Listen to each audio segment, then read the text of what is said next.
So, what is going on, everybody? I am coming at you live from a busted-ass laptop. Let me get my iPad out to see if you guys can hear me. I made a nice little follow along for the live stream, a companion guide, and then I couldn't do the live stream. So, that kind of didn't work out. But I guess choose how you spend your time. My laptop that was busted actually during an old trivia match for any of you old OGs out there that remember when I was doing trivia back in the day and my fucking computer fell right off the desk during you can still watch the video, it crashed down because it was up on a whole bunch of shit. So I could get the angle with the webcam was when I first started and it came busting down. I fixed that earlier this week and I went to reboot my computer before this live stream and my tower isn't turning on. It keeps going into repair mode. So that is great. Can everybody hear me out there? Let me get confirmation. And then how is it? I feel I'm out. Carrie, thank you but I'm giving the super chat back. Come on. I wasn't even on sitting here scrambling. Okay. Oh yeah, see? Walrus remembers it. Okay, so I guess they can hear me. All right. Did everybody get the companion guide that wanted the companion guide out there? I guess that'll be my question. And then I want to introduce my two great guests who have been patiently waiting as well. I have with me Robert from Deep Geek. You can find his information in the diddly-do below if you want to say hi, Robert. Hi, everyone. This is Robert. I'm sure a lot of you know me already. Just want to say thanks, Justin, for having me on. Really looking forward to the chat. I want to make sure that it's switching screens and it's not just staying on me really quick here. Let's see. Let's just make sure. And I want to introduce Milt. I want to make sure this is actually going to you guys. It probably wasn't. It probably will now. It'll probably switch now. Let's see. Milt, if you'd like to introduce yourself. yeah, hey guys, it's Milt from I'm one of the hosts from the Citadel Trivia, and I've been called in to act as the microchip to Justin's Punisher tonight, and try to explain some stuff about Delos, as far as I can understand. Yeah, we brought in a geophysicist, so shit's getting real. So the idea behind this is, and I'm sorry, Robert, the camera didn't go to you, but people will see your beautiful face next time. It was stuck on me. And again, let me know about tech because I'm using my desk looks like a World War III over here. I've got a monitor thrown onto my couch. I've got this busted laptop on an angle, so if I move an inch, I'm gonna bust out some wires. So remind me to try to stay calm. So let me go to the page so I can get the pop-out chat here. And what we're going to be doing is we're going to be mainly talking about the first 3 episodes of season 1 of Westworld, which are the original, Chestnut, and I believe The Stray. And we're going to be talking about, so if anybody has not seen the whole series and is worried about spoilers, there will be mild spoilers. If there's a lot of you out there, we will try to keep them to a low amount. There probably could have been a better phrase for that. But pretty much what's going to be going on is I did do the guide and we're going to be doing some screen sharing, but we're going to be going over some stuff that we recognized during the rewatch, some stuff that sticks out for me, so what they established, what I feel they did good. I feel like this is one of the best series to really rewatch. I don't know. How do you feel about that? I almost called you In Deep Geek. I never do that anymore. It's a weird thing to do. How do you feel about that, In Deep Geek? Would you say Westworld's one of the better shows? Let me put you on the line here since I am just frazzled and I don't know what's going on. Is it better than Game of Thrones to rewatch? To rewatch, I think it is actually. It's certainly the later seasons of Game of Thrones. For me, the beauty of Westworld is the way that it can, and that's not my picture coming up there. Sorry, guys. But the beauty of Westworld is the way that that has so many layers of detail within it that when you rewatch it for the second or even third time, you get new levels of nuance. And it's not just a matter of seeing the things that you should have seen the first time round or understanding what was going on the first time round. It's actually understanding another philosophical level as well. So yeah, for me, it is a really good second and third watch. Yeah, absolutely. I hated the the multiple timelines with the way they did the nonlinear narrative. And now upon second watch, I'm loving it. And let me see what's going on with my package here, my screen share. Go through. Is that coming up on the screen for everybody? Get confirmation of that. Robert, are you guys seeing that? Yeah, I can see that. Okay. All right. So pretty much blah, blah, blah. Me saying this guide was created for, I should have been messing with my computer when I wrote that out. Yeah, visit my Patreon. Revisiting, we got through those. So let's just go to the first one. Now, this is just a synopsis from Wiki. So, I mean, whatever they put, I guess if that's a spoiler, that's a spoiler. But Teddy and Dolores, two romantically linked android hosts of a theme park, Westworld, are attacked by the Man in Black, a mysterious park guest. When the hosts begin behaving strangely, head programmer Bernard Lowe traces the problem to Ayers and park founder Dr. Ford's Reverie code and requests the affected hosts are removed from service. Teresa Cullen, the park's administrator in quality control, I'd say worst quality control person in the world, orders an attack on the town to be brought forward to help cover for the removal of all the affected hosts. Dolores' father, Peter, finds a photograph that a newcomer left behind and malfunctions. When Dr. Ford interrogates him, Peter quotes Shakespeare and vows revenge upon his creator. Peter is retired from service. Dolores is interrogated and found to be functioning normally. She is wiped and relives her day with a new father, but unknown to management breaks her programming to casually kill a fly. Now, that's just a basic synopsis. And I want to note that the first episode, the pilot, first off, it really accomplishes a lot and is very ambitious. Like I said before, a lesser show would have made the Teddy as a host twist, probably like their twist for the narrative, and moved on to a second episode. They, they did a lot. They established a lot in this first episode. The only complaints I would have about it is Maeve doesn't really get her due, but then she comes more into play in the next two, which we'll talk about. But this is now just a little synopsis I did. Of course, you can tell us a lot less writing.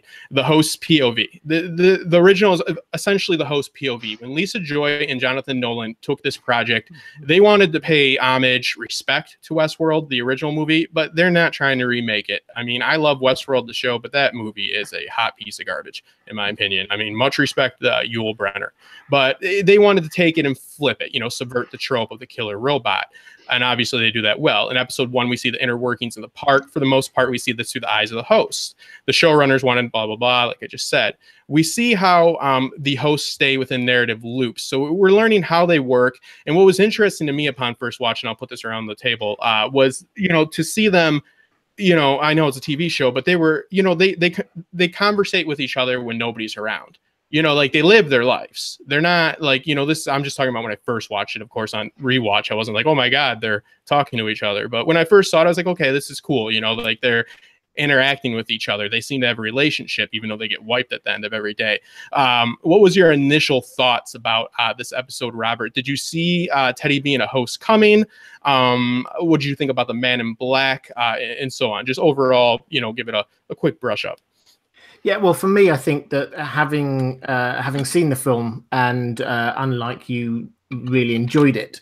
I think what I was expecting was a reworking of the film, and so I was expecting the Man in Black to be this kind of Yul Brynner character, and it quickly became apparent that he wasn't that character. He wasn't the gunslinger that there was in the film, and it quickly became apparent that not only was this a really good-looking TV show, but it had layers of plot that were only just starting, things that we didn't quite understand then, but we now understand the nuance and subtlety of. But it also had what really drew me in was the more philosophical level of the kind of thing that we've seen quite a lot in Blade Runner and Altered Carbon recently about this: what makes someone sentient. And I think that this is the thing which really came out for me straight away in episode 1, and that was what really drew me in, and the way that they didn't push it on you. It was just allowing you, the audience, to draw your own conclusions. Absolutely. What I enjoyed about it was that I could tell, and I'll go to Milt after this, that I didn't catch exactly what the Man in Black was up to at first, but you could definitely tell that I think they did a good job of conveying that he and I'm not justifying what he was doing, but he was doing it with an intention. What that intention was not clear, but it wasn't just like a crazy mad guy with a gun. It wasn't the crazy man in black. He had a agenda. You could tell, you know, like he wanted to accomplish something, whether how sick it was, we didn't know. But I at least got the feeling that, you know, this guy's playing a deeper game right from the start. I thought they established that fairly well. And we'll go into some Easter eggs. How about you, Milt? I know that you're not as much of a super fan as I am or all that, but a geophysicist like yourself, does this meet your standard? Does this pass the geophysicist bar? Oh yeah, you know, I mean, as you know from talking, you know, offline, I only watched pretty much 3 shows on TV: Game of Thrones, The Walking Dead, and Westworld now. And yeah, I mean, Westworld to me is, you know, it's a great show with, you know, the non-linear narrative is really, really appealing to me, at least. You know, it keeps you thinking. You know, it's always a surprise. But in terms of your question about the Man in Black, yeah. Yeah, I mean, through the show, I mean, you're going to see him evolve into quite a different character. But at first, in the first episode, you know, I thought he was just some sort of psychotic madman, and perfectly cast by Ed Harris. You know, it's a show instead of a movie, so, you know, there's plenty of opportunity to basically give him a kind of a different character than what you saw, in the movie when Hugh Brenner played him. But yeah, absolutely. Yeah. They subvert it quite successfully, and I've got good old Peter Abernathy, who is coming back for season 2. A really cool guy, actually. Like he did the voiceover for my buddy's podcast.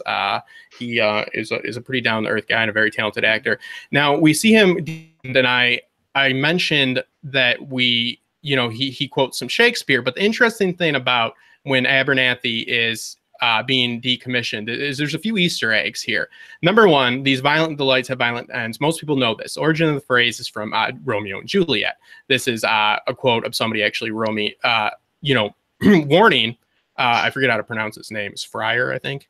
Frere is Romeo.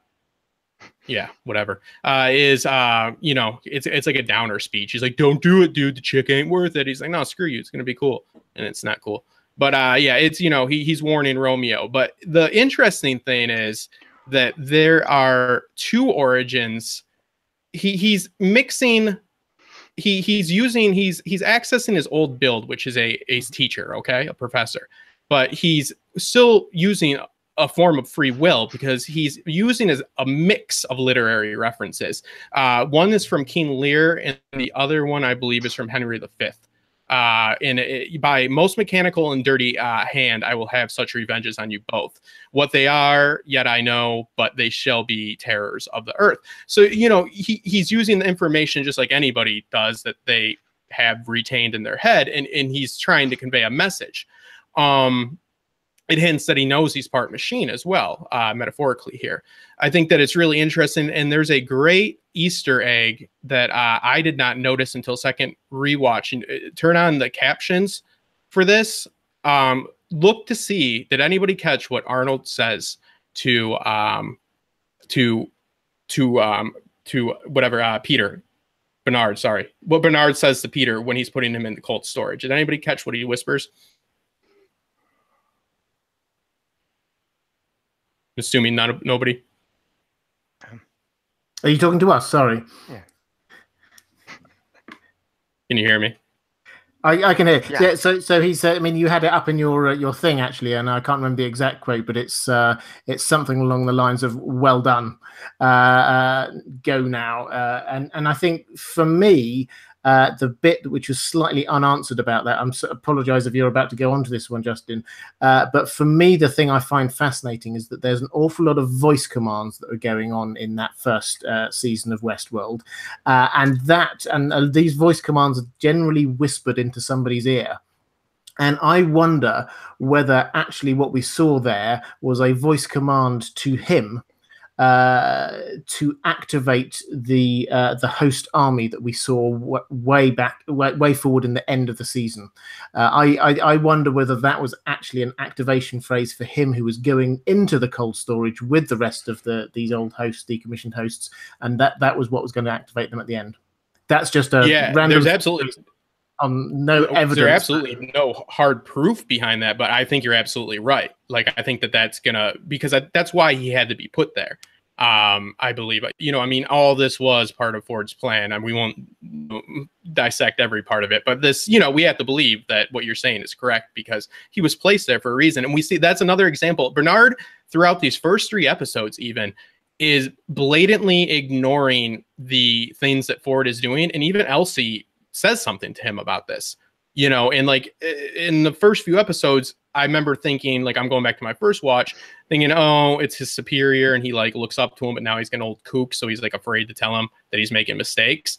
But no, this is, just because Arnold is coming. Yes, you're coming up. Arnold is actually being controlled by Ford. Bernard is being controlled by Ford. So this isn't like, him being like incompetent. It's him just being controlled by Ford.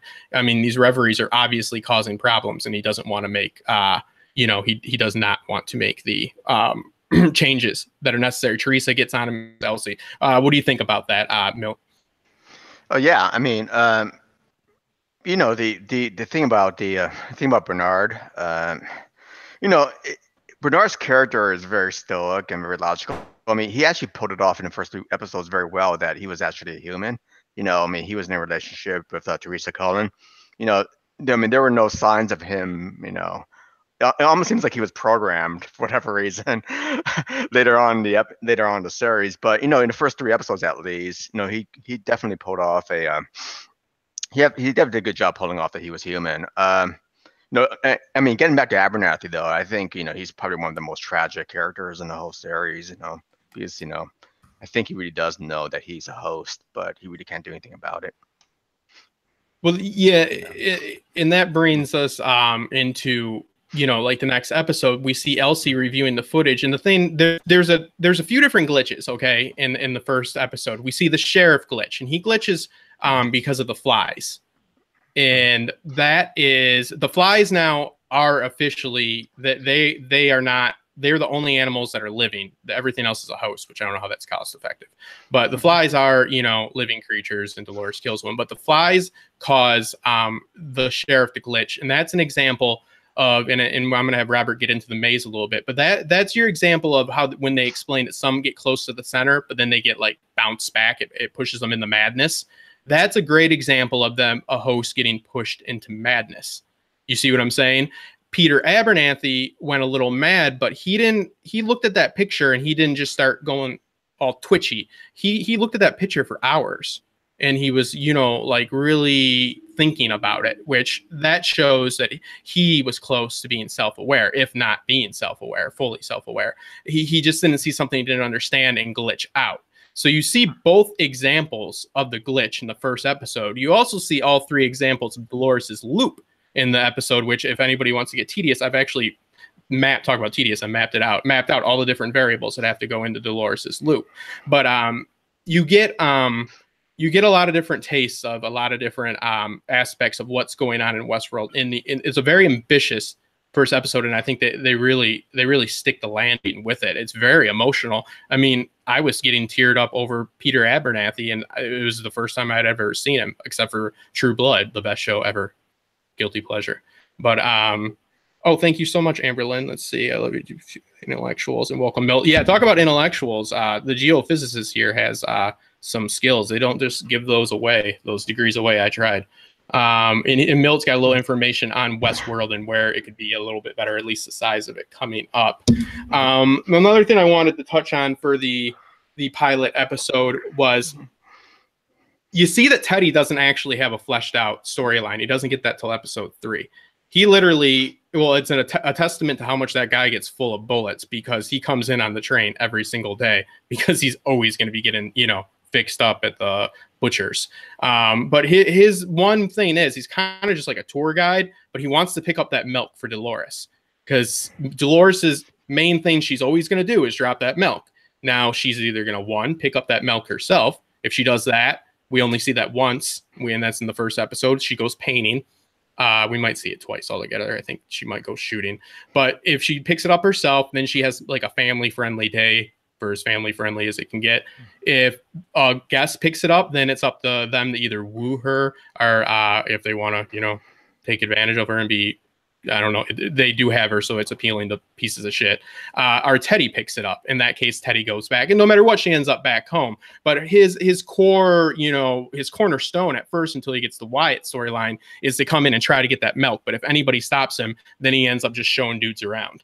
And I thought it was interesting to see how well they establish the loops, and I think it is important to understand the way these loops work, to understand how we expect other hosts to break through their, you know, center to reach their awareness. Does anybody else have anything to add to that? I don't. No, I mean, I think the only thing I would add is that, and we'll get onto this in a little bit, I think, with the maze, is that the way that eventually Arnold was envisaging the maze working for Dolores was to be giving her this series of things to help break her programming, decision points, ways that which she's put in a position where she has to actually start thinking a different way. So really, what an awful lot of that coming to full consciousness was breaking free from this loop and actually doing their own thinking, not just where they've been programmed. So I think that's the only thing on that. I would just one other thing on Peter Abernathy, if you don't mind. I think one thing I find fascinating on a rewatch is quite how central he is to Ford's plans, because I don't think it's a coincidence that he said a line from Shakespeare.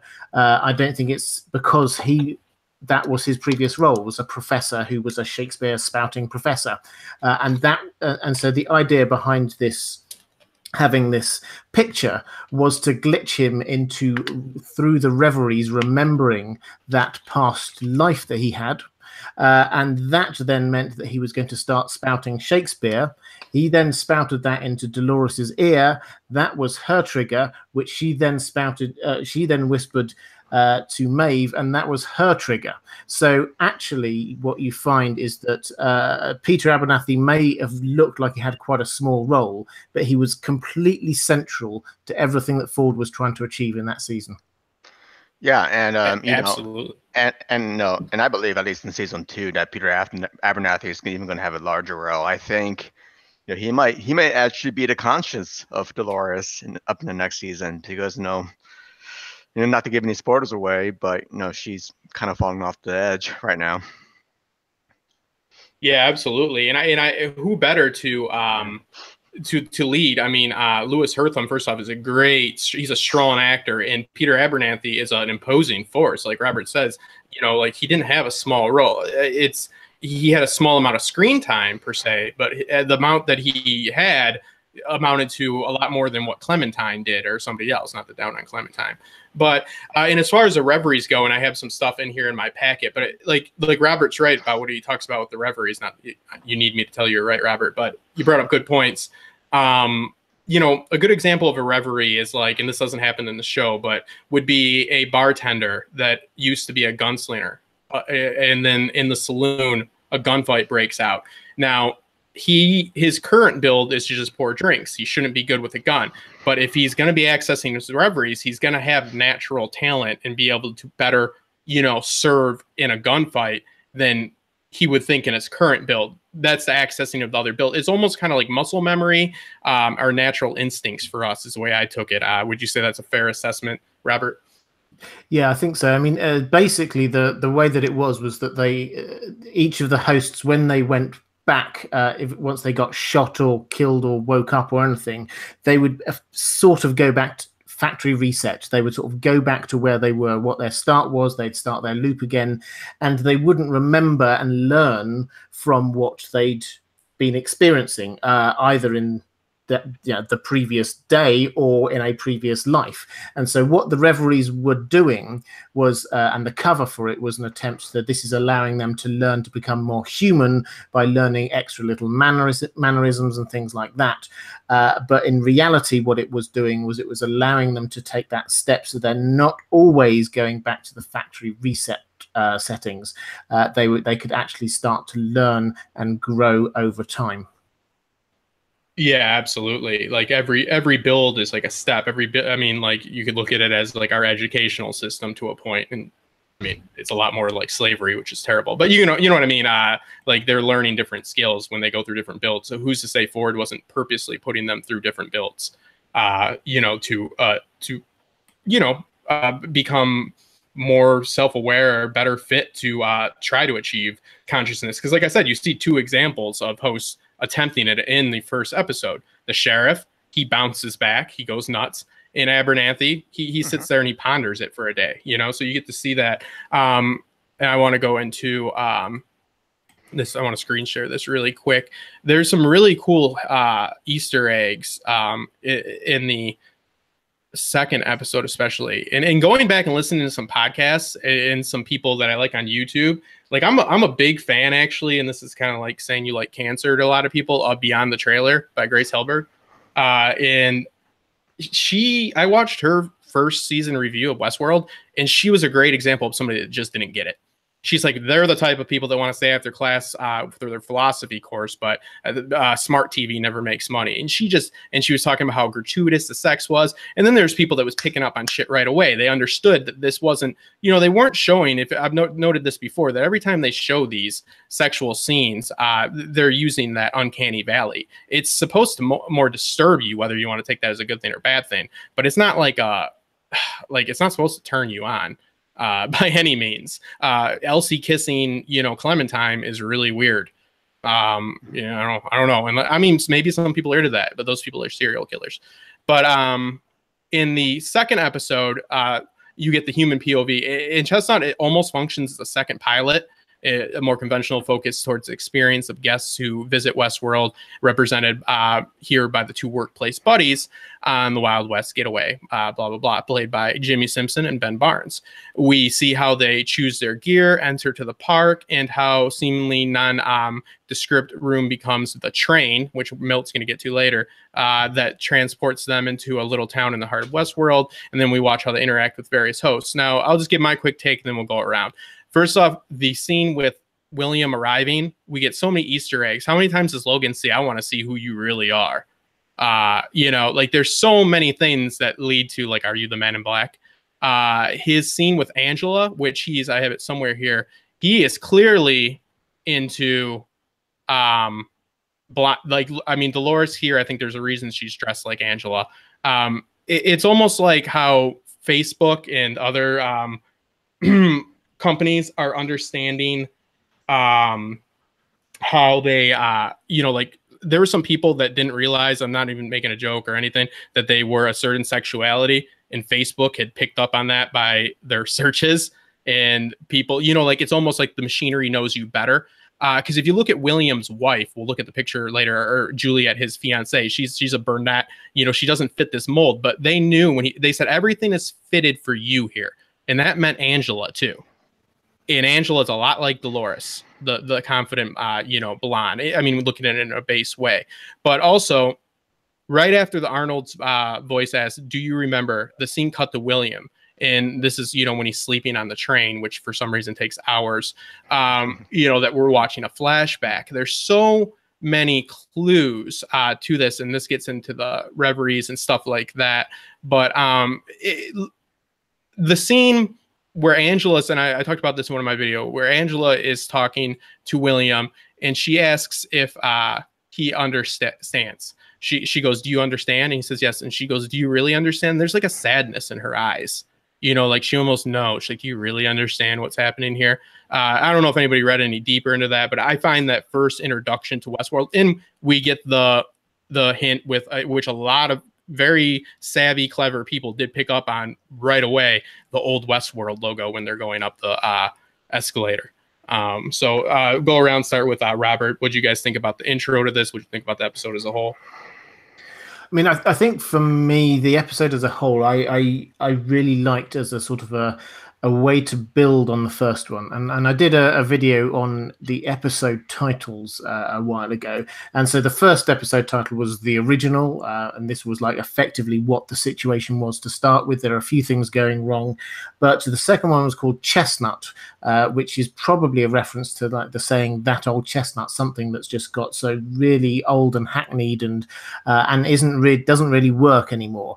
And so I think what we're seeing here is the start of the cracks in what we saw the situation being in episode 1. And for me, the real key here is Maeve, because what we see is that we see her just start to immediately she starts getting her memories from her previous existence when she was there, being a farmer, being a mother, and we see her waking up and effectively going into this new set of instructions that we saw later that Ford's given her, that she's going through. So this is the beginning of the cracks in what we saw was there already. The start, yeah, I agree. I really liked. I liked the way that they sort of shifted the perspective from the hosts to the guests. I thought that was really effective. But overall, for me, this is about the start of the cracks in the infrastructure that's there. Yeah, absolutely. Milt?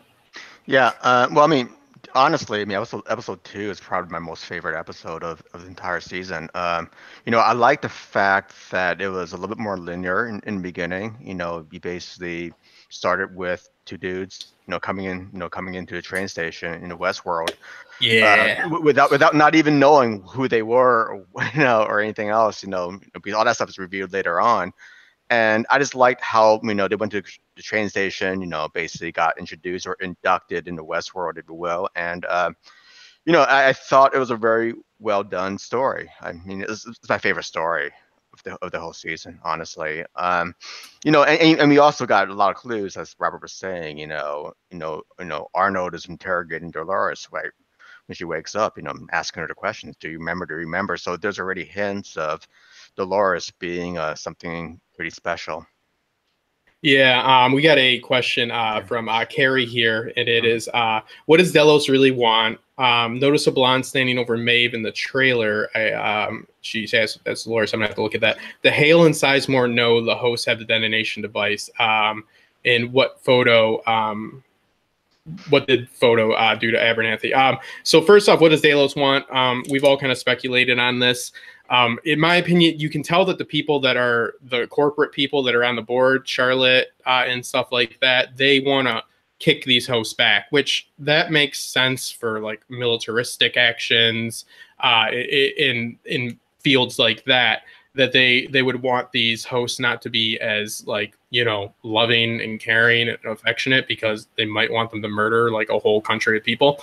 So, I mean, I hope they don't go the military route, but with the drone and all that, I mean, I don't really know where else they're going to go. I see political intrigue, corporate espionage, stuff like that, like mixing in the power positions. I'll go out, and then I don't know the blonde standing. I have to look at the trailer again. And does Hale and Sizemore know about the host having the detonation devices? Now, for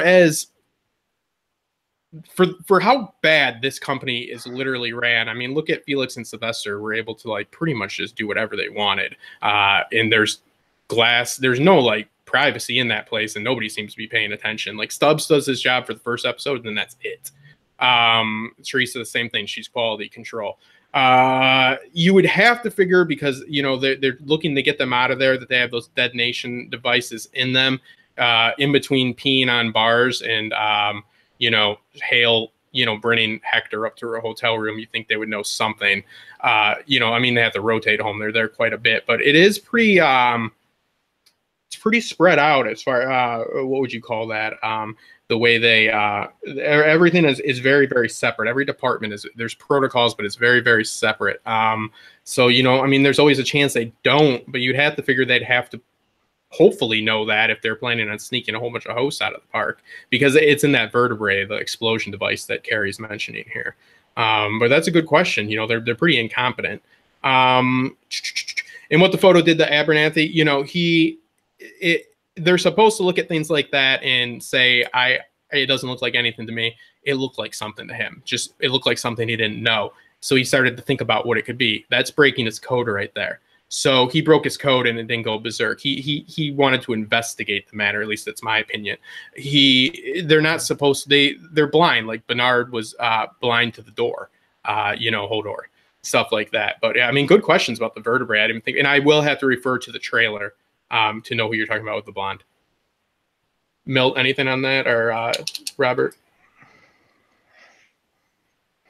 I don't have anything. You want to say anything? Nope. Well, I'll just come in, I think, on the first one, if that's okay, about the what did Delos want, and largely just as a plug for my next video, which is coming out on Tuesday, because that's what it's going to be about. For me, there's a very understated plot thread that goes all the way through the first season about what Delos are actually about, and it seems quite clear that they don't care about the park. What they care about is the data. Now, they say this in a couple of different ways. There's we'll see in episode 3, the stray, the woodcutter. That's an attempt to get data out of the park. Towards the end of the series, you see the Delos, Charlotte Hale telling Lee Sizemore to load up data into Peter Abernathy and get him out of the park, get the data out that way. So for them, it's about getting data out. So the key question is what data is this that they're wanting to get out, and what is it they're wanting to do with it? At the risk of spoiling my video, I think that there are two broad things that there could be. One of them is the military route that you were sort of talking about a moment ago, Justin, and I think there's clearly a link there. If you see in the trailer, you see the huge drone clone, or whatever they called it, the big white thing that Bernard finds. That to me looks like a militaristic version of a host, and when you think about it, that's an ideal soldier. Secondly, the other thing is that if you look at the data that they have got DNA, they have got detailed understanding of mannerisms, tastes, likes, ways of behaving for lots and lots and lots of incredibly rich and powerful people over the last 30 years, because only rich people could go in there. And if you look in the small print of what they have to agree to, they're giving over the rights to their DNA. So there is, and I'll go into it in the video, and I won't say it all here, but there's a very real chance that they're going to use that DNA on something big in the real world, in the outside world. Yeah.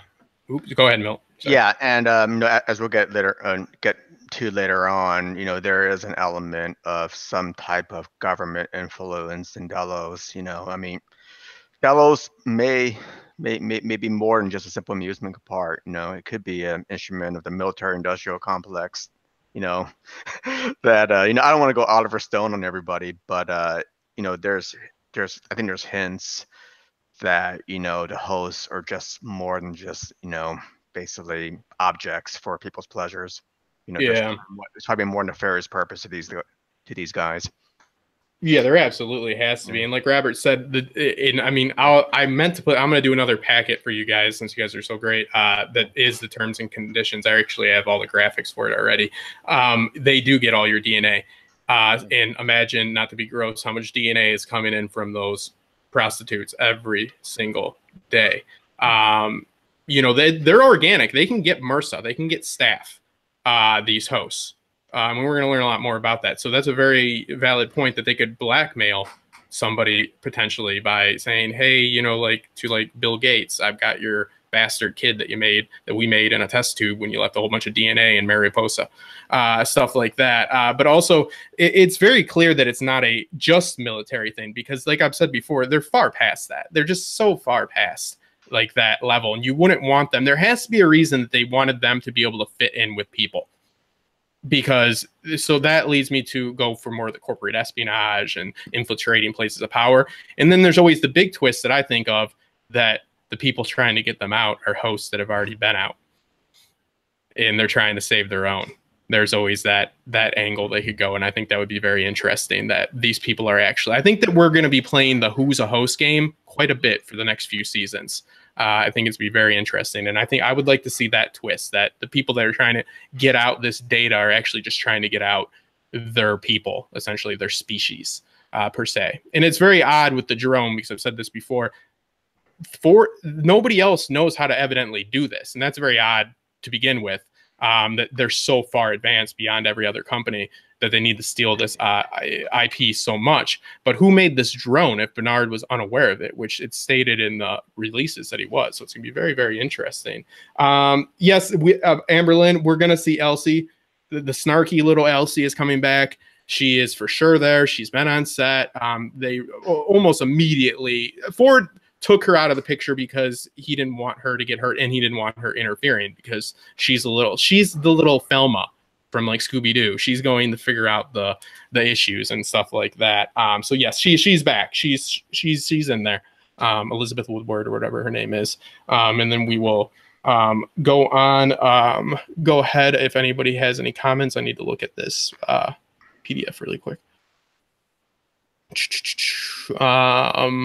Let's talk about, move on to the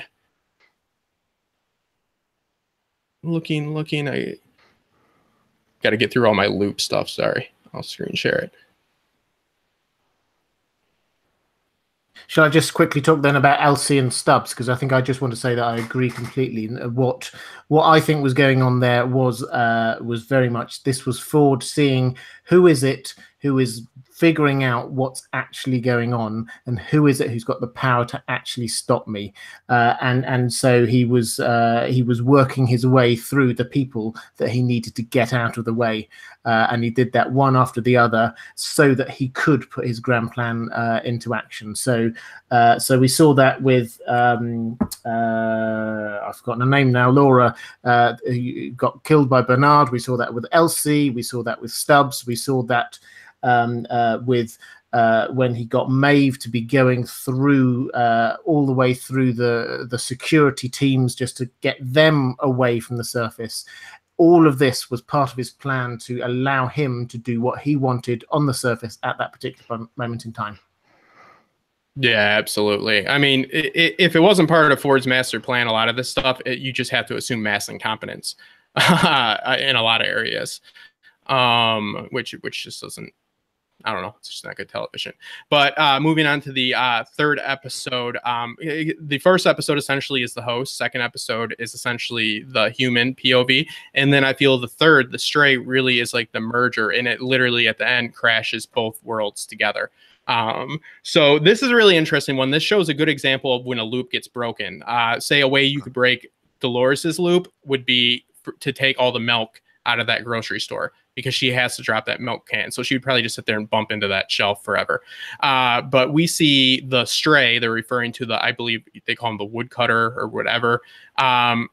Everybody is waiting around that fire for like 3-some days because he fell in a pit, because we find out with their Good Samaritan code and their all their protection codes that these hosts can't actually they're only authorized to use certain objects, even blunt objects. So the axe guy is only axe guy, and they're all just sitting around that campfire for 3 days going, hungry, guess we'll be back soon. And none of them are thinking, hey, maybe I should do this, showing that they're not, anywhere near to the center of their maze. I find, you see these different levels of these hosts in this one, but you also, this is where we get the bicameral mind theory. And this is the one where I do feel like this is the episode where they try to deliberately mash it up. And this is the one that, I'll say it, I've got the timestamp on my blog. I called it. A lot of people did, that we're seeing more than one, timeline with the narrative. So we see these sequences mashed up, blah, blah, blah, and she ends up running into his arms. But let's talk about when Ford starts talking about the bicameral mind and stuff like that. And I've got a few graphics here. They don't know what's at top. This essentially comes from the idea, if anybody's ever read the Iliad, and how different the Odyssey is. The Odyssey is the gods talking to you know, the crew and the Battle of Troy and all that is a human's point of view. So I don't really know how much. What do you think about this, Robert? This Julian Jaynes. I'm surprised this wasn't more disregarded than it was at the time. This really took off in the 70s, evidently. What do you think about the bicameral mind?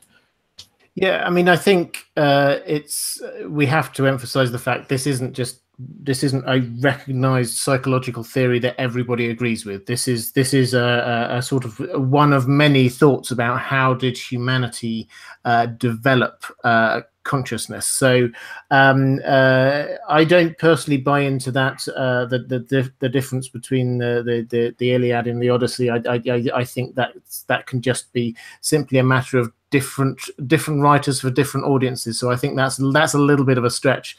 But the idea that you get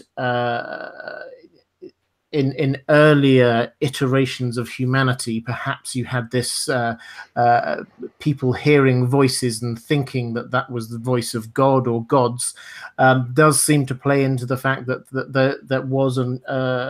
If you look back at ancient civilizations, there was a lot more of an understanding of a sort of gods in lots of different places. The gods of the trees and the hedges and the skies and the seas and things like that. So I think that there's something in there, but for me personally, I don't really buy it as a theory completely. I understand it, but I don't think it works completely well.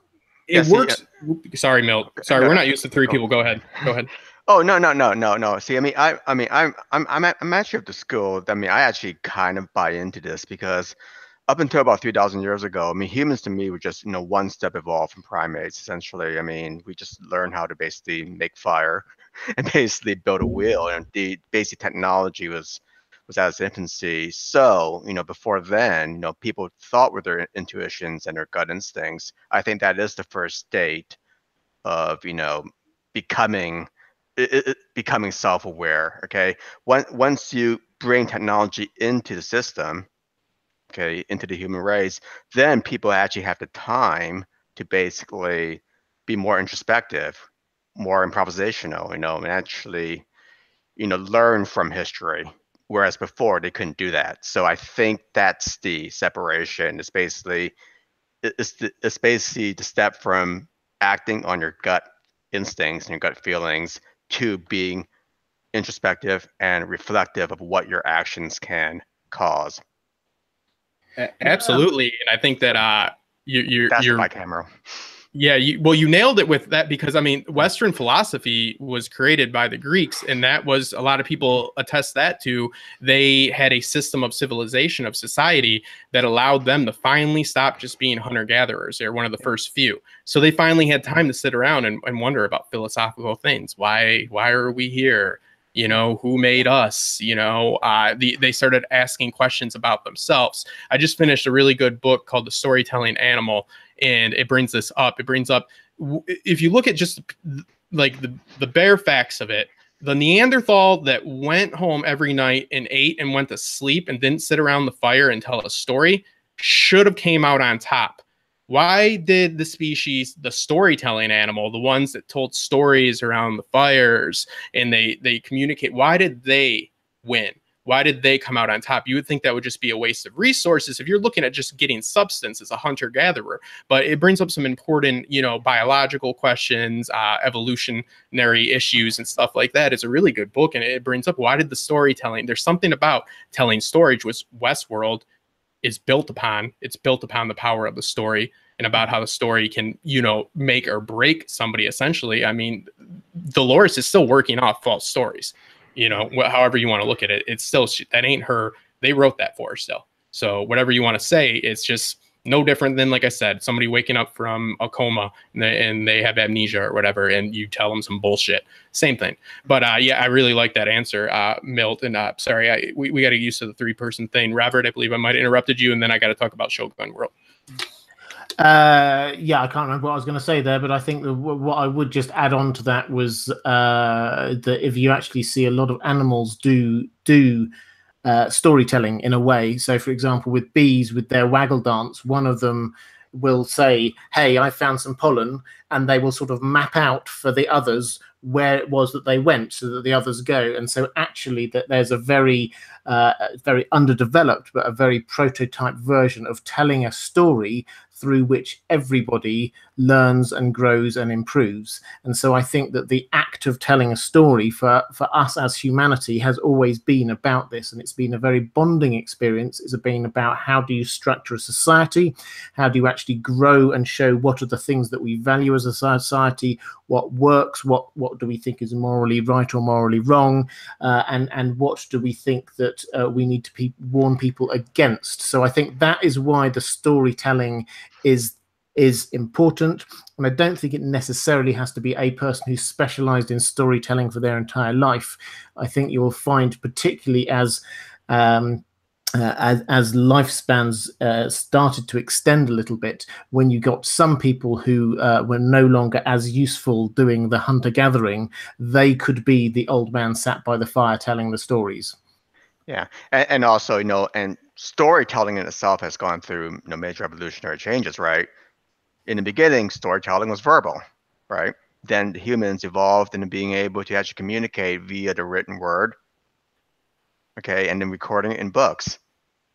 And those books get distributed to a greater audience, and that's where we are right now. Okay, so I mean, I think we're almost at the evolutionary peak of quote unquote our storytelling, and in Westworld right now, I think it's kind of at its infancy. Yeah, absolutely. What was that animal's name that you said, Robert? The bee. Oh, you called it something. You called it something Britishy. Don't pull back on me. It was the waggle dance. Is their way. It's okay. It's not another word for a bee. It's their way of communicating. So a bee, it sort of waves itself around in a waggle, in a way of telling other bees where they'd been and what they'd got. Okay. I'll give you £5 later. All right, I appreciate Good it, man. Thank you. Proper money. I loved when you said that in the other for the pound. I was cracking up. I was doing my my guide, and I heard you get pounds, and you're like proper money. I enjoyed that British little moment you had there. Yeah, very well said, both of you guys. And sorry again, we're trying to get back used to the 3-person format. And I think just one more add on to that. I think that you both made great points, and it's inspiration. Like, I forget who just said it, but the person that's no longer able to work in the fields, when people start living past 16 years old, and they sit back, that, it's the story of the working class hero. It's motivation for people to get up, and do what they're going to do, because there's these stories, whether they be true or not, but everybody is the main character in their story. And, you got this epic hero's journey, even if it's just trying to get a goddamn computer to work for a fucking stream talking about stories. But yeah, I mean, stories keep us going.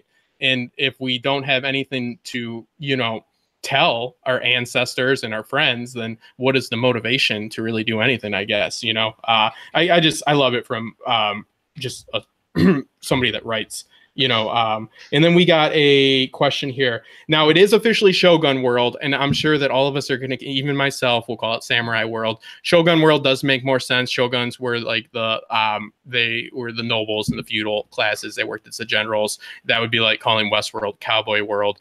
Me and Robert disagree on this one, so I don't want to get into it too much. Robert thinks that we're going to get like a samurai waking up in Shogun World, and we're going to start to see a narrative. And you know what? I'm probably going to look like a dick. So anytime I take a hard stance on anything, I end up being wrong.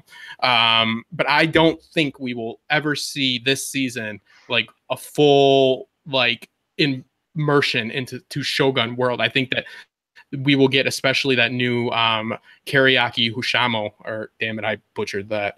I don't have it in front of me. I think we'll get his character bleeding into Westworld, but that's based off just my opinion. I really have no way of knowing that for sure. So we will see. Me and Robert should put £5. I don't know what that is. What does that equal to? I just watched Peaky Blinders, and I want to say quid. About $7. I mean, I think just because you, I think, slightly misquoted what my position there. I think we will see Maeve going into Shogun World. I think that we saw the clue to that. There was one of the shots. It was quite a quick shot, but in one of the trailers where you see her and Hector there seeing snow. I honestly can't imagine there being snow in Westworld, so I think that she has gone into Shogun World, and so I think that is the way that she will be a trigger, perhaps, for the hosts in Shogun World, rather than the hosts in Shogun World independently waking up and coming into Westworld. So that's my listen. If I want to overindulge or inflate what you say to try to make my point sound better, this is my stream, and you're more than welcome to do it on your own. But everybody know that he was saying some crazy shit about Samurai World. So no, he was saying what he was saying, and that's a very good point. And we will get. He's not a geologist, but I tend to think they're the same thing. So I'm not all that bright, Milt. We'll get to you about that weather thing, because hey, it starts with a G, geo. I mean geotherp. But we'll get into that in a minute. We have one of the lovely Patreons of mine. What role do we think Ghost Nation will play? I think they're going to be. They obviously didn't kill Stubbs. So I don't know if I think he had. I'd like to imagine that over this year that Stubbs went through all the stages of Dancing with Wolves. He gave him coffee. He went. If anybody's ever seen that movie, because he's come out from it. So we are gonna see, and they've hired some Indian actors, and the Indian actor they hired is the one that got injured on set, and they set back, or not even on set. He fell and hit his head at home, and he's okay. But they set back filming 3 weeks because of this.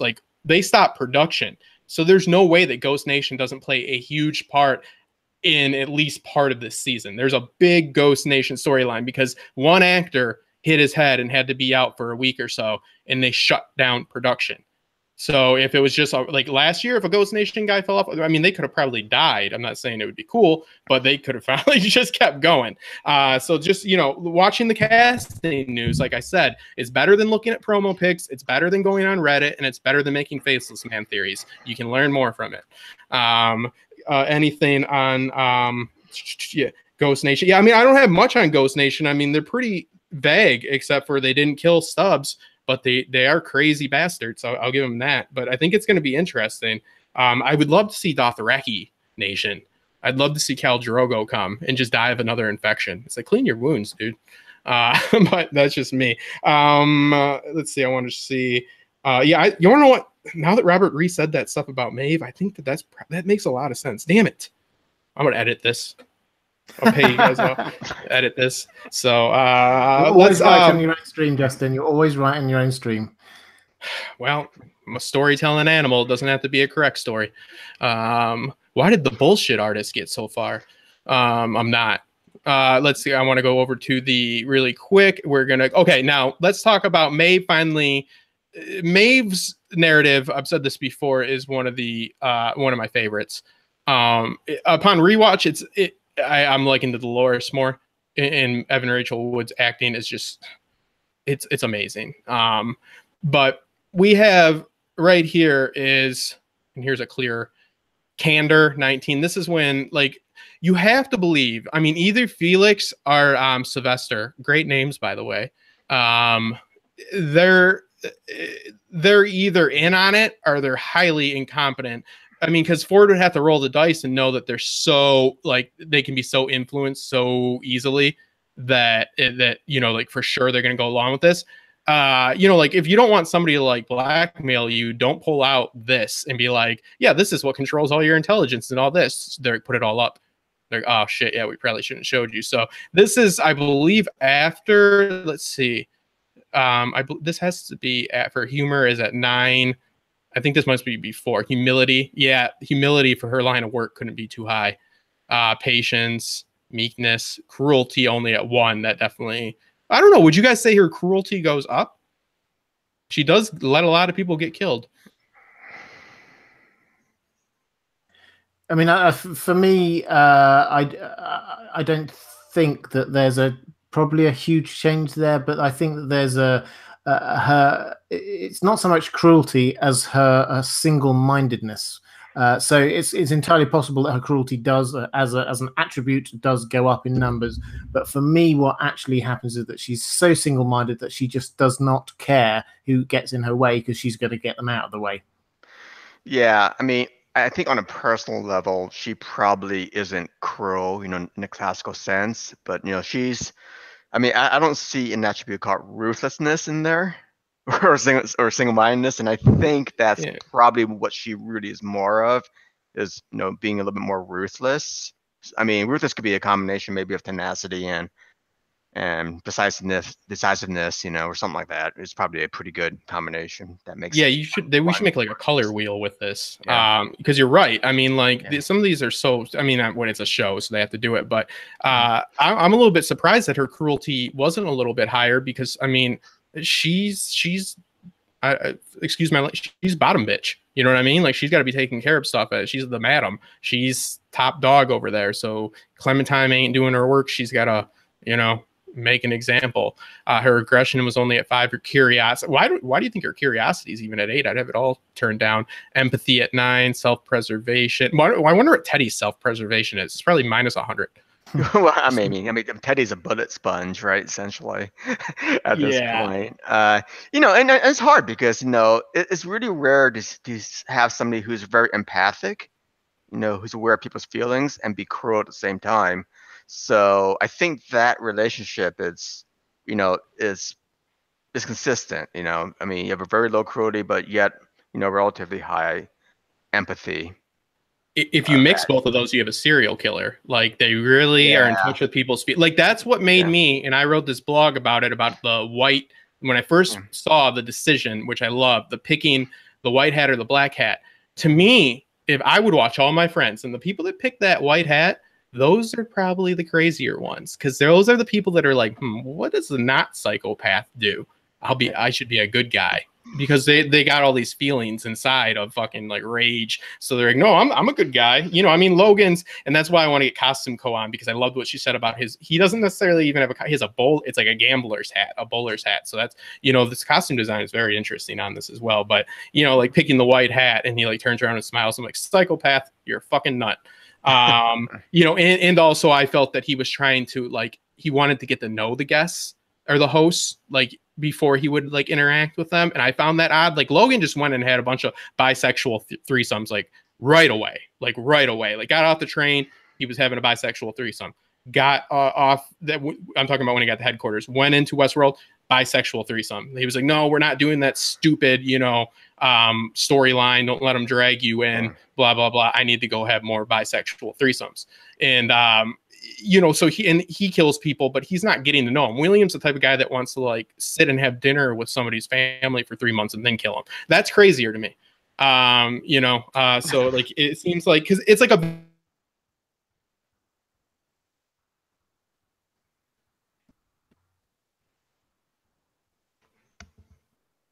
video game, stuff like that, and then they go nuts. It's like, that guy spent 600 game hours like being cool to people, and then 20 just killing them all. I mean, that's a little odd to me.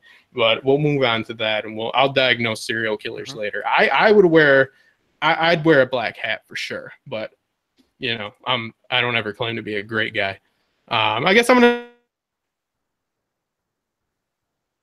give that quite a stigma. I don't know if it's going to stick on the white hat, but Robert, would you be a black hat or a white hat? Oh, now you see, the problem is that you've just done a 2-minute rant about how you can tell whether someone's a psycho killer depending on which color hat they're going to choose. But how much do people really buy into what I said? You know what I mean? Yeah, I mean, sometimes people just Let's look at it's cool to be a black hat, Yeah, there's a very valid point here from Broke Black Man who points out that you are wearing a black hat. You were a hood. Yeah, weirdo. For me, I would wear a completely different colored hat because I like being a little bit of a rebel in these things. I think if they told me that I could only do white or black, then I would say, no, what are the other options? I hope they'd kick you out. You can literally murder and rape people there, but they're like, if you don't comply with our fucking dress code, Robert, get the hell out of here. You're making a play. I'm giving you 40 grand and my DNA. I can have my red hat if I want one. I do want to bring that back up because you did make a valid point, and I've tried to look into this, but then I got bored. Even though I've looked into all these menial details, 40 grand, 30. See, that's where I get mixed up with the timeline, whether they're 60 years ahead or 35 years ahead, but whatever. With inflation, how much is 40? Like,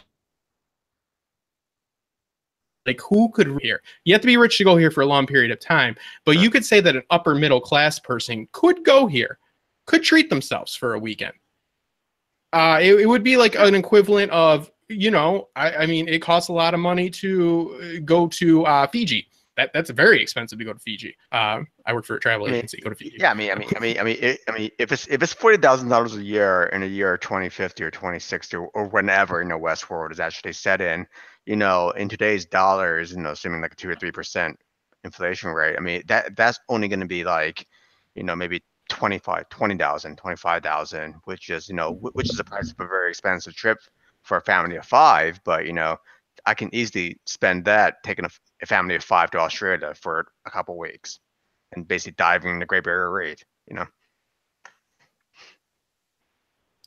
Yeah, I mean, I think though, well, there's 2 points on this one. First of all, I think that was a per day cost, and there were add-ons on top of that for like your hotel costs and everything else, insurance and goodness knows what else. If you have a look online, you can find that there is a sort of a billing sheet somewhere. So it's that's the sort of the baseline.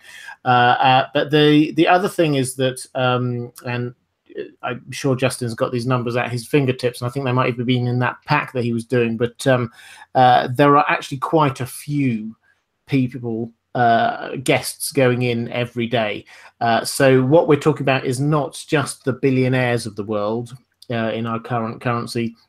We're talking about the well-to-do, the kinds of people who might take business class on planes, is the way that I kind of imagine it. You know, not just people who get on a plane to go somewhere, but they think, well, I'm going to splash out and get something that's slightly nicer. So that's the kind of group of people that I'm imagining this is.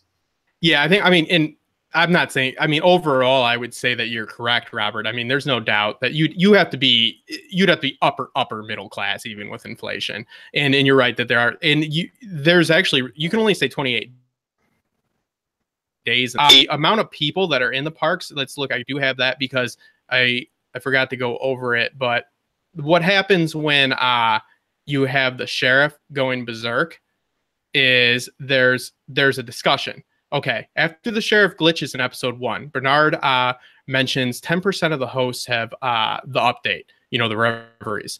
Teresa wants to have the updated host removed. Lee Sizemore, douche, states that he would rather have the removal of around that would require around 200 hosts across at least a dozen different storylines. Now, it's mentioned in the park that there is currently 1,400 guests. And if you go to Discover Westworld's website, it states there's a 10-to-1 ratio of hosts to guests. So 10-to-1 hosts to guest ratio. So that, by going by those numbers, that would suggest there's 14,000 hosts in the park. That math doesn't really add up with the explanation because it doesn't jive with the 200 hosts across the 12 different storylines. I think they're including the livestock in this. It seems more feasible that there is about 2,000 active human hosts and 1,400 guests per week, going in around 200 visiting a day. You know, it is quite expensive. And it's very interesting that you can't stay past 28 days, and there's been issues with that. That's if you read into their terms and conditions and stuff that's happened there, and people have been killed by tumbleweeds as well, which is very interesting. But I got some Easter eggs here. And another note that I just found out: the employees of Westworld, there's a celibacy rule. So that might explain why there's a lot of people trying to have sex with those hosts. For some reason, and this might play into the deeper sense of what's going on with Delos, and you guys maybe could add to this, but I just realized this, and this information's been out there. I missed it before. There's a celibacy code. So if you work for Westworld, which you have to rotate there, you can't have sex with people. So technically, Bernard and Teresa are breaking the rules, but that's forbidden love. But yeah, that's an odd rule. I don't know the reasoning for that, especially when they have hosts that could literally satisfy their, you know, like do a break and have the host go there. I mean, I probably sound like a dick for saying that, but whatever. It's not a good idea to have a whole bunch of fucking people. Look what happens at Weirdo in season 1, episode 10, the finale. You know, you get freaks like that. It's not good for people to be built up. I do want to do, before we get to Milt's final things, these mentions of foreshadowing, blah, blah, blah. Okay, Dolores notices her reflections multiple times, especially in the first 2 episodes. This does show signs of self-awareness, since aside from humans, only 6 kinds of animals are able to recognize themselves in a mirror. The mirror test developed in 1970 assesses whether or not non-human is self-aware to the point of self-recognition. In the 70s, was it because of the LSD that there were so many of these studies? Yeah, and there's also the hints that most of you guys probably know. Episode 1 shows a sheriff recruiting guests to join for that bounty hut for that quest. And then episode 2, in the 30-year storyline, shows the Union soldier recruiting, hinting at 2 timelines. And again, this is Juliet. That looks like Times Square. This is actually America. This girl tried out for America's Top Model, and this was a stock image from, I forget the exact company, but she didn't even get paid for it. I think they tried to sue. They just used the Getty. It's a Getty stock image. I remember now. So yeah, she was trying out for America's Top Model, and she was outside in New York, and they took her picture, and Getty owned it. So little background on that. That's Juliet. But let's go over to now Milt here, as I've stated before, and I've warned before with my Game of Thrones Winterfell theories that I will get a motherfucking geophysicist on this shit. He is a geophysicist, and I noticed something. I noticed it, or said crack the case and screw them, that there is a issue, and I don't think, where did I include it in here? One more up. Yep. Whereas West, she just talks, she corrects his grammar and speech like a bitch. Let's see. Okay, so now this is Milt. I'm gonna let you take over here. Do you want it on? Yeah. I mean, we can bring up the map essentially. I guess there's always been a question of like, how big is Westworld? I think a lot of it has to do with the fact that Dolores and William took that 48-hour train ride, and really, was it really a 48-hour train ride as the crow flies, or did it just go around in loops?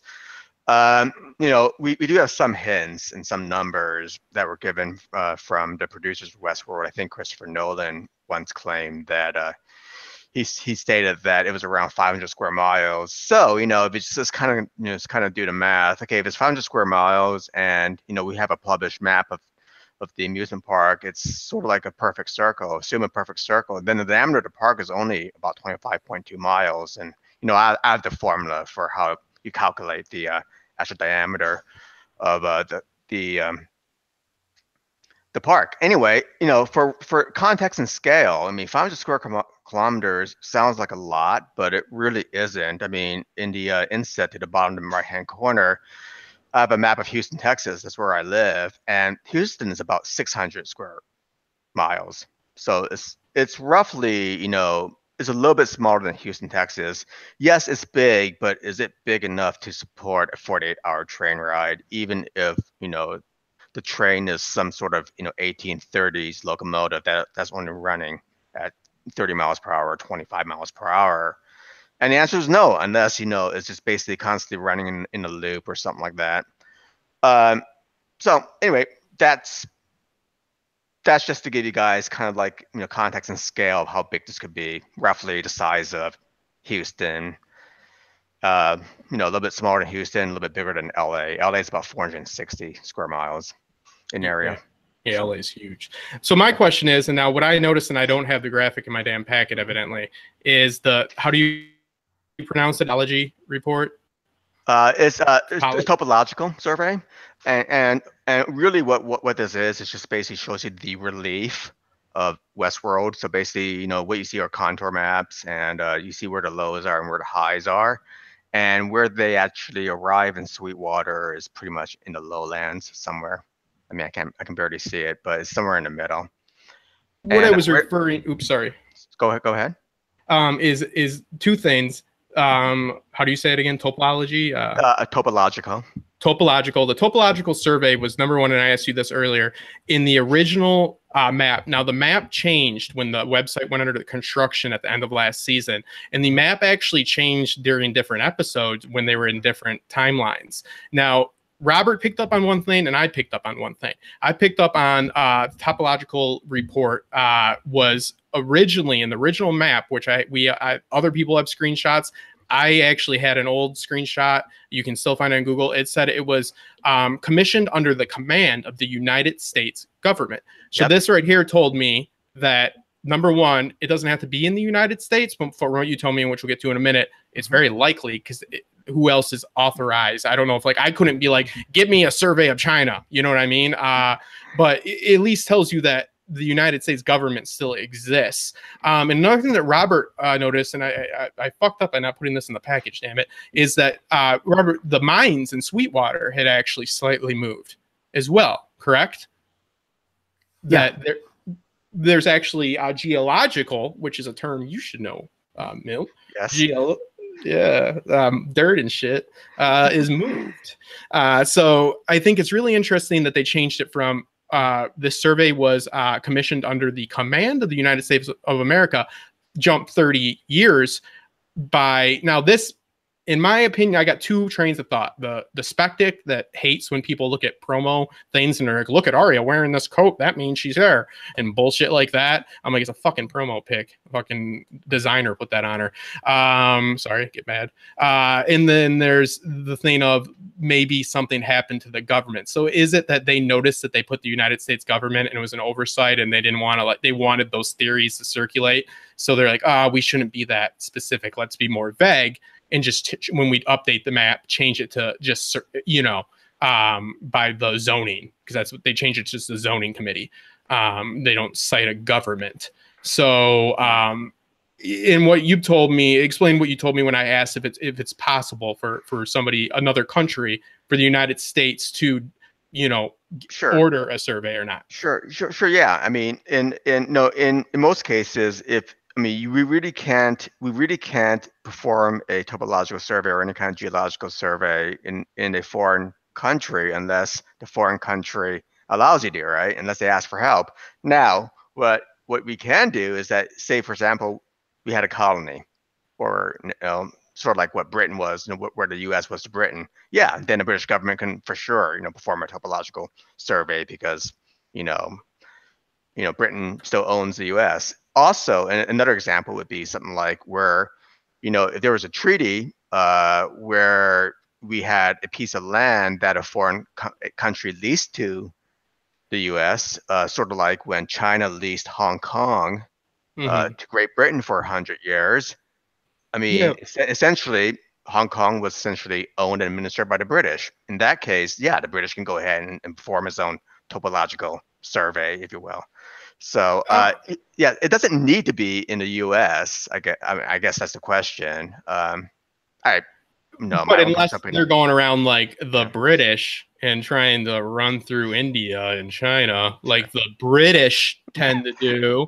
I think that it was quite clear. We don't need to go any further what we're saying about a certain somebody's culture. But yeah, I heard you guys had nice military parades in India. It's likely that this is my guess. China right now keeps building islands in the middle of the fucking sea because then they get more international water because it's so many miles off their coastline. So they keep extending their coastline.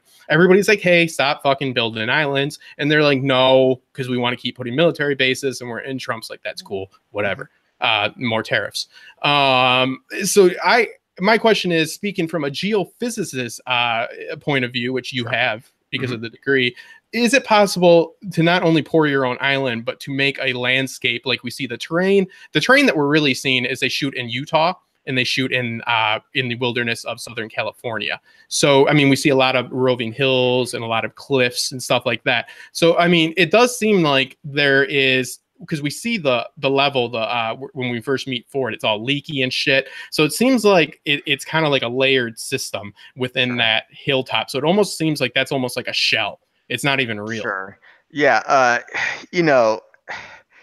To create that much diversity in relief, and plant life, just have those tall hills, surrounded by deep valleys, and to have an ocean, right, which may or may not be natural. I don't know.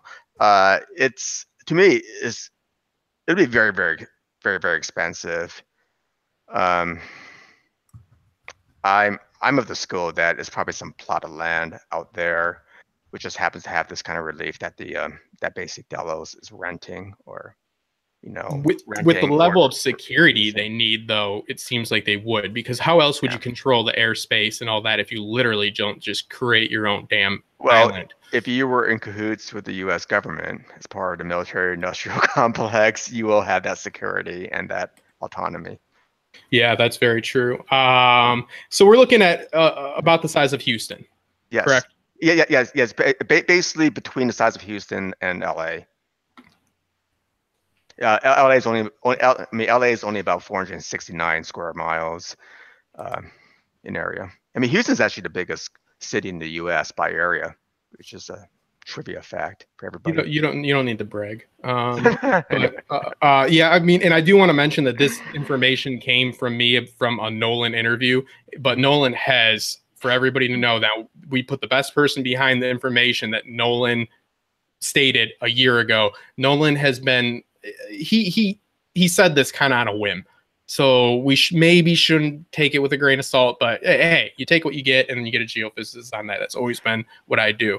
As far as I just want to tie it up here. Mm-hmm. I really love how you get your first episode hosts, second episodes, you get a mix of both, but you get your more of a human POV, and then you see them merge at the end. I mean, I think it's beautifully done. It's almost like a perfect 3-act. Any final comments on the episodes, anything that you liked or disliked, anything that you guys got coming up? I know that Milt, you do the trivia. Robert, you do obviously your great videos. I think everybody's familiar with your stuff in here as well. As far as the first 3 episodes go of a series, I mean, I think they knocked it out of the park. I just think that a lot of people got it, but there's a lot of people that didn't get this show as well. But it does have mass appeal, and I'm hoping for it to grow. So I will give the floor to Robert, and then I'll give the floor to Milt to do some shameless self-promotion, and their links are in the diddly-do below. I'm stealing from John Green. And anybody didn't get my package that I made, the PDF, it's a free download in the information below. I think it's got some cool information in it, but, that's just me. Go ahead, guys. Okay, just before I do my shameless self-promotion, I was just going to pick up on the map issue, which is for me, I know it's the boring answer, but I honestly think this was just here was an early draft of something they'd done before they'd thought it all out, and then once they had figured out exactly what it was, they decided, you know what, we don't want to align ourselves particularly with this is the production team. It's not Delos in the universe. I think it was just the production team say, you know what, we don't want people to think that this is necessarily a USA thing. And I think that's backed up by the fact that they moved where some of the locations were, when as far as we're aware, they didn't actually move them, and that would actually take quite a bit of effort to do that. So I think that in these instances, Occam's razor is probably right. The simplest reason is that this was just an early draft, and then they changed it, and that's why they've wiped it. But shameless self-promotion. Thank you. You can find me on Deep Geek is my channel. If you've not been there before, I do insight and debate on Game of Thrones and Westworld. Every week from now to the start of season 2 on Westworld, I'll be doing a new video every Tuesday, and then I'll probably ramp that up quite a bit when the season actually kicks in. And on Game of Thrones, a live stream a week and at least one other video. So do come and check me out if you're interested in just getting underneath the sort of the headline stuff and actually kind of digging into the detail and trying to understand the theories behind all these things. Check out his live stream, not only with Sir Hunt, which was fantastic, but you and Aziz. I was gushing, brother. I was like, these are the 2 best people to be talking about this stuff. I was really happy to see you two together. Two great people and two very intelligent people. You guys have very similar approaches, so that was very. It stopped me from getting some work done, you bastards, but it was good. Thank you. That's much appreciated. No problem. And Milt is one of the hardest working content creators who's not even probably considers himself to be a content creator, but does a shit ton of work on YouTube. It does it for a small but passionate group of people for a really fun, a good time, especially for trivia people. But it takes, I've been a part of that before, and that's why I always offer, I'll do some editing if you guys need it, but it's kind of one of those things like then I kind of run to the bathroom. But there's a lot of work that goes in what you do, and it's very, very fun, the trivia that you guys do, and it covers everything that you guys love that are in this chat. So if you're not familiar with it, Milt, shamelessly plug. Yeah. So every Friday at 8 p.m. Eastern time, we generally have basically a trivia session, a trivia stream, if you will, where we interact with the chat, basically play a game. I normally go and actually set up a kind of a Jeopardy style board with various categories and basically with endpoint values, and basically we interact with the stream. There's a group of actually 5 of us that are actively involved in this, and we kind of rotate on a bi-weekly schedule. So it ranges from everything. At first, it started out as a very Game of Thrones, Song of Ice and Fire centric kind of setup, into more of a more general knowledge and just kind of like pick your own category sort of thing. So it's really, really fun. But in addition to that, I'm also partners with Justin and BBM on a kind of a sister channel that we haven't really done much of lately, called Top Shelf Fandom, where we kind of went in there and actually created some content. Did a couple of videos on sort of like the Doom of Valeria as well as Winterfell, but really presenting more material about, could the Doom of Valeria actually happen given our knowledge of geologic processes, and basically. I like how you made that plural, our as a group knowledge. Yeah, it was all you, brother. And the Winterfell one was very fun to do too. Basically, the origin to hot springs, and how could they happen, and and it was really fun. I've been promising Justin that I would do something about the breaking of the Arm of Dorne one of these days, and try to put that into the modern day geologic context. It's totally on me with the Top Shelf. I started that channel, and I wish that would be the name of my main channel. When my channel got deleted for reasons that YouTube fixed because it was a mistake, and ironically, my Westworld video that's on there is about to hit 10,000 views, which is a high for a Westworld video for me. I wish it was on my main channel, and we were doing the In the Mix because I love Milt, I love BBM, but the issues, as you see with the tech here in North Carolina, because when we were doing it, we were having not just a screen sharing. Milt's really good at OBS, where you put the pictures on the screen and stuff, and I wanted a more high quality stream, and it was breaking up so much that I watched one, and I just kind of like threw in the towel. I was like, we got to figure out a better way to do this, and it's on me. And I'm pitching something that's kind of like, I think, Poison, but I really want to do, which is the kind of political talk a little bit. So maybe we'll do it on there. I think that there is, I talked to my Patreons, they seem like they would be into it.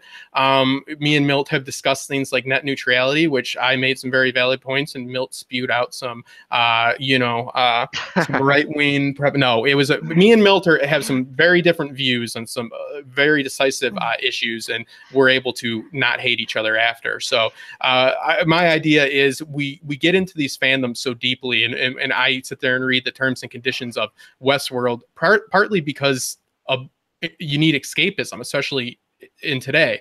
But I'm also very aware of current events, and I'm very involved in what's going on. And with the risk of alienating half the viewers I have, which is not something I could afford, I would be looking to do that if I could find the right way to do it. So we are talking about that. And Top Shelf Fandom, it's for no reason, not because of Milt or BBM. It's because the streams were they weren't steady. It was sounding like Mr. Roboto. So we'll get it going, and I linked you in there. So obviously, Robert, thank you as always. I had a busy week all around. Now I need to fix my PC after this. Let's hope that can happen.